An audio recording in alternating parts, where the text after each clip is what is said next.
Nagabenta ki khubor baman kasni pet but subscribe ya u Antor News.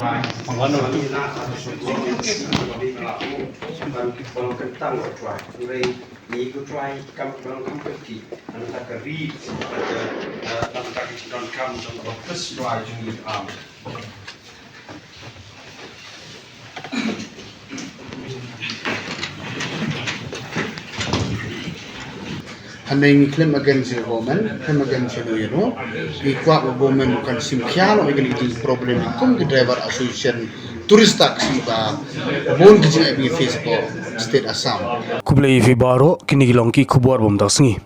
Kajinya lang hapu dengan sembut menteri rang ba ubah kami ia katena transport u Sniawbhalang Dhar bat nongïalam jongki sang nongnya turis taksi ha Secretariat kala sakhi ya kajinya keren ke ba kloit hadu bagi nongïalam ka All Khasi Tourist Taxi Association AKTTA bat menteri kila ya piam ya ai khublei ti kani kala ja hadin kajinya lang balakhot da ka sarkar jelai banya keren halor kajing jongki tourist taxi ka Meghalaya bat ka Assam kabala kta ya ka leit kawan jongki kali bat kinong leit nongwan hap dengki arjela ha kajinya lang ka sarkar ka kaseng taxi kila poisha kajinya sutu ban penyat biang yaki kali turis klaim kajing khanglat ka sarkar Meghalaya kala pentibru bahkan penlong ya ka jinya keren bat ka sarkar Assam hapo kaspau tarik unai lur aja penriu bat banuat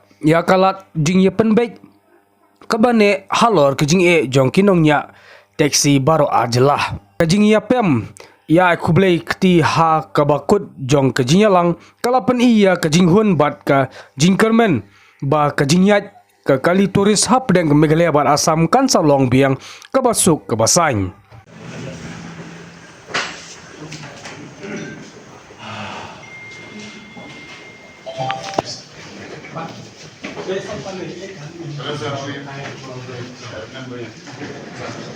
So the situation is completely under control.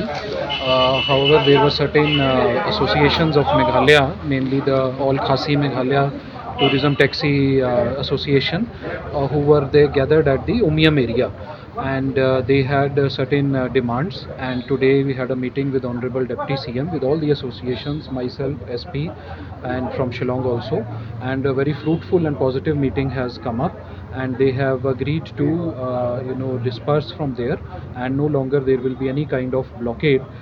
As we know already, Assam side the blockade has been removed from Jorabad, and now from Umiam area also the Meghalaya associations will be removing the their blockade, and there is a free flow of movement for all. So I appeal to all the tourists, all the persons who are coming from Assam or those who are going from Meghalaya towards Assam, they are welcome, both of them, and there is a complete free flow of movement that will be happening now. We do not want any sort of fear in the mind of the people, and district administration is always committed to ensure the safety and security of all the citizens and the tourists.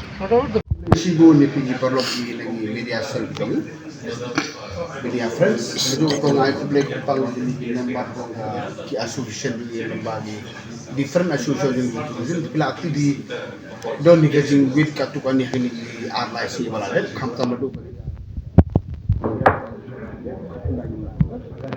tahu hadir di butuh menin ngilale cha Assam dealing government more or less ngila one secretary so ba peace should be restored. Karena itu ni berang sak kan ni ber nagi ni association taksi jadi berapa itu semua tu kan nama mak berperiode don ni kau bukan ni kuat di syai bahan oleh government ba kau dek borom borok sekadu do bon di syak pun duit syak pun tut cakap Assam. Handai ni claim against the government, claim against the equal government bukan simkian orang ini problem hukum di driver association turis taksi ba bon kerja di Facebook state Assam. Temene hadu kumbalai kita tam lai chen ni poin ni gini gay berokhan. Tengila poin kawai kejimut kebal nilai hunang berokhan. Kejimut kalau kumi to ya kini kerja di tourism di Facebook Assam. Nilai pembaik nak komiti ni tang kawai kejimut ba hapok 10 September. Ngan khot komiti tak kemudian lang buat Commissioner Transport Assam baru jongi, and all the other important officials from the government of Meghalaya and from the government of Assam rangkat berkiji nongïalam di tourism association. Ni kenang bani solve no yagini problem undai su jongi guru publikin sa ben sepo jika kili managasi. Ya kata kerja kan ni, ya kan ni kau jinggut itu kayak kawan ngai kau lagi. Nadu si bidi kenang ba. Ini yang kumaju himdon so kan orang jinggut. Hadu supporter di kenang discuss berki kenang ba community ini yoga positive result from both state. Kenang min lak banyak kumaju lagi. Jadi kibai agenda isu berkiba ki association gelap flak ni dan minta ke habikan tang di state. Tapi ada apa ni kan ban. Nagasi. Dan mata ko mesti pi ba ngai khublei sibon khamta me member of tourism barak khoi bapli menega de si Sunday ane baro ngila ya telut ane mata ke jing baha jopai ba ngile wan chani meeting jo ngai khublei ki sibon ba berpunjo ini official denaro the meeting belong so fruitful meeting and so nice. It was really positive meeting. Ni community hapau gini sipo tarik jong so tembar terai ngin kendo bar ke Assam counterpart ngin solve dulu problem berasa hal berdaya bagi ni tourism action ke jongi.